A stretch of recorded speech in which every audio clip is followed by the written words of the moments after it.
आपका anti hair fall shampoo.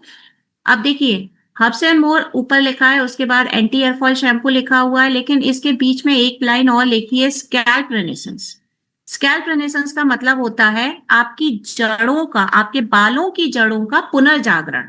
ये हमने स्पेशली इस शैम्पू के ऊपर, जब इसका प्रॉपर डर्मेटोलॉजिकल टेस्ट हुआ, तो ये नाम दिया गया कि भाई ये तो आपके बालों की जड़ों पर काम कर रहा है।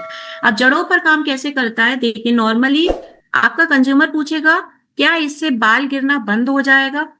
आपका जवाब होना चाहिए इससे 98% तक नए बाल आने लगेंगे। आपको बालों का गिरना जो है वो एक ऑटोमेटिक प्रोसेस होता है।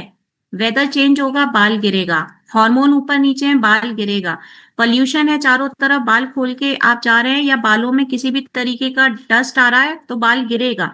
बहुत सारे रीजन है, लेकिन हमारा शैम्पू क्या करता है, 98% तक आपके नए बाल की ग्रोथ पर ध्यान देता है। हम थोड़ा पॉजिटिव जाते हैं, इसीलिए हम नए बालों की तरफ ज्यादा ध्यान देते हैं।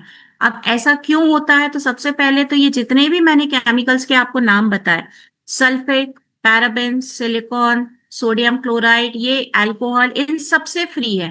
ये किसी भी प्रकार का केमिकल इसके अंदर नहीं पाया जाता है।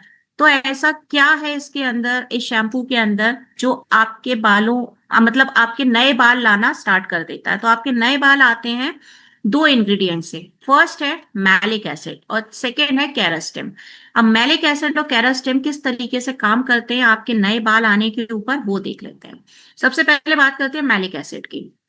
मैलिक एसिड क्या करता है हमारे एंटी हेयर फॉल शैम्पू में, बॉन्ड रिपेयर का काम करता है। बॉन्ड रिपेयर का काम मतलब, ऑब्वियसली आप शैम्पू यूज करेंगे, बालों की जड़ों से होते हुए पोर्स के अंदर वो जाने वाले हैं। तो जैसे ही वो पेनिट्रेट होता है, पोर्स से होते हुए अंदर आपकी स्किन में जाता है, आपके बालों के इंटरनल डैमेज के ऊपर वो काम करना शुरू कर देता है। अब वो इंटरनल डैमेज चाहे किसी केमिकल की वजह से हुआ हो, चाहे किसी हार्मोनल इश्यूज की वजह से हुआ हो, कोई भी रीजन हो उसके पीछे, मैलिक एसिड आपके बालों के अंदर, स्कैल्प के अंदर जाकर के उस इंटरनल डैमेज को रिपेयर करने का काम शुरू कर देता है फर्स्ट वॉश से ही।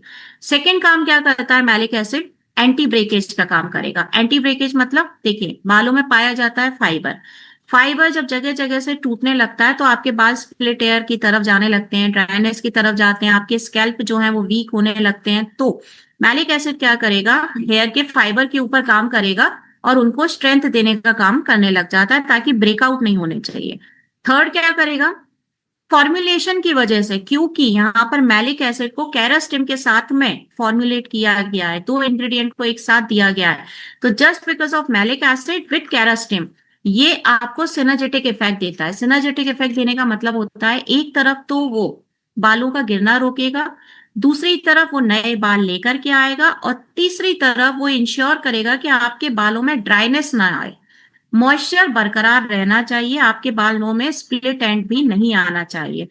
अगर हम हेयर टाइप की बात करते हैं, तो किसी भी टाइप का हेयर हो, चाहे वो ड्राई हो, सेंसिटिव स्किन हो आपकी, या फिर ऑयली बाल हो, बालों में बहुत ज्यादा हमेशा पसीना आता रहता है, या बहुत ज्यादा चिपचिपे लगते रहते हैं, किसी भी टाइप का आपका हेयर हो, ये सभी बालों के टाइप को पूरे तरीके से सूट करने वाला है।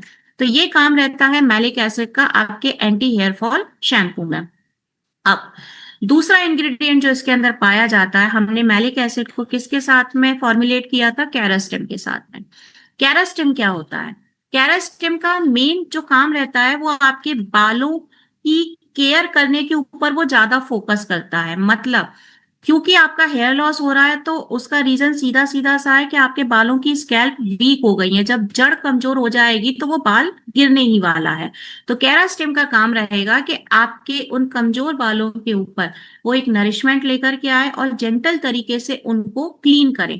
क्योंकि अगर बालों की जड़ ऑलरेडी वीक है, अगर हार्श तरीके से उसको किया, तो बाल गिर जाएगा, आपका शैम्पू लगाते ही गिर जाएगा। इसीलिए कैरास्टिम का काम रहेगा आपके जेंटल तरीके से बालों को नरिशमेंट देकर क्लीन करने का। उसके बाद में कैरास्टिम के अंदर क्या क्या पाया जाता है, अर्गन ऑयल पाया जाता है। अर्गन ऑयल काम करेगा बालों की मजबूती के लिए।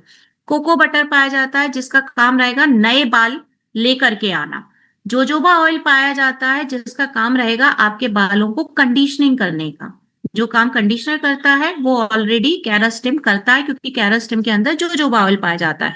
तो just because of argan oil बाल मजबूत हो जाएंगे, just because of coco oil आपके बाल, नए बाल आना शुरू हो जाएंगे, और जोजोबा ऑयल की वजह से आपके बालों की कंडीशनिंग भी हो जाएगी। ये तीनों चीजें पाई जाती हैं केरास्टिन के अंदर। फिर केरास्टिन आपके बालों की जड़ों के ऊपर काम करेगा, एक प्रोटेक्टर की तरह काम करेगा। यानी अगर आपके बालों में मान लीजिए किसी भी तरीके का कोई ईचिंग हो जाता है या इरिटेशन होता है, बाल पर ऐसा लगता है कि कुछ कचरा है या फिर डैंड्रफ है, क्या है, खुजली बहुत हो रही है हमारे बालों में, तो केरास्टेम आपके बालों की जड़ों पर जा करके उस परेशानी को भी खत्म करने का काम करता है। अगर मैं सूटेबिलिटी की बात करूं तो देखिए, बालों में जब भी हेयर लॉस का प्रॉब्लम होता है या डैंड्रफ का प्रॉब्लम होता है, ये दोनों ही प्रॉब्लम में बालों की जो जड़ होती है वो बहुत सेंसिटिव हो जाती हैं। मगर क्योंकि अगर उस टाइम पर बालों में ऑलरेडी प्रॉब्लम है, उस टाइम पर अगर छोटा सा भी, थोड़ा सा भी केमिकल बालों में गया तो एलोपेसिया तक का प्रॉब्लम हो सकता है। एलोपेसिया जिसकी जस्ट अभी हम बात कर रहे थे कि पैचेस आना शुरू होते हैं, बाल पूरे तरीके से अलग ही हो जाता है, हमारा सर दिखने लग जाता है। तो अगर स्कैल्प, जड़ सेंसिटिव है, एलोपेसिया तक का इश्यू हो जाता है। तो इसीलिए केरास्टिन इंश्योर करता है इस बात को कि आपके बाल किसी भी तरीके का, बालों का सफेद होना, बालों का टूटना, बालों का दो मुंहा होना, बालों की जड़ों का कमजोर होना, इस तरीके का प्रॉब्लम नहीं होना चाहिए। और क्योंकि हम सैलून पे जाके बालों के एक्सपेरिमेंट को तो रोक नहीं सकते हैं, हमारी आदत है, तो इसीलिए अगर आप कितनी भी बालों के ऊपर एक्सपेरिमेंट करवाएं, वो एक्सपेरिमेंट केवल ऊपर ऊपर रहे, बालों की जड़ तक ना जाए और बालों की जड़ों को वीक ना करे। इस चीज की गारंटी लेता है केरास्टिन, जो आपके एंटी हेयर फॉल शैम्पू में है। तो केवल दो ही इंग्रेडिएंट, मैलिक एसिड एंड केरास्टिन, ये दोनों ही इंग्रेडिएंट मिल करके आपके 98% तक नए बाल लाना स्टार्ट कर देता है। पर एक बात हमेशा याद रखिएगा, जैसा मैंने जस्ट अभी स्टार्टिंग में कहा था ना, बालों की खुराक प्रोटीन होती है। अगर बालों को प्रोटीन नहीं मिला तो आपके बाल जो है अंदर न्यूट्रिशनल डेफिशिएंसी की वजह से भी ये परेशानी हो सकती है। तो आप जब भी किसी को एंटी एयरफॉल शैम्पू दे, नेचुरामोर प्रोटीन के साथ में उसको दीजिएगा। कोई भी नेचुरामोर प्रोटीन हो, डजेंट मैटर, ओरिजिनल हो, एक्टिव हो, फीमेल मेल, किसी का भी नेचुरामोर प्रोटीन हो चलेगा, क्योंकि प्रोटीन ही मेन खुराक है बालों की। तो हमेशा अगर हेयर फॉल का प्रॉब्लम है, आप Naturamore protein with anti hair fall shampoo, ये दो चीजें आपको देनी रहेंगी। वैसे एंटी हेयर फॉल का पूरा किट होता है, जो कि सेशन में ऑलरेडी आप लोगों के साथ में ले चुकी हूँ। और लगाने का तरीका अगर मैं आपको बताऊं, आपको ऑल्टरनेट डेज में शैम्पू यूज करना होगा। ऑल्टरनेट डेज का मतलब होता है, अगर आपने मंडे शैम्पू किया है, आप वेडनेसडे फिर से करिए, फ्राइडे फिर से करिए। बालों को जितना ज्यादा क्लीन रखेंगे, साफ रखेंगे, आपके बाल उतने ज्यादा हेल्दी होते हैं। पूरे एक हफ्ते में केवल एक बार बाल धोने पर आपके बालों में जो गंदगी रहती है वो बालों की जड़ों में चिपक जाती है और अंदर जाने लगती है। इसलिए बालों को ज्यादा से ज्यादा क्लीन रखिए, साफ रखिए। बालों में पूरे टाइम ऑयल लगा करके मत रखिए, वो और ज्यादा गंदगी को चिपकाने का काम करता है। ऑयल 1 घंटे काम करता है आपके सर में, 1 घंटे मसाज करिए और उसके बाद में हेयर वॉश कर लीजिए।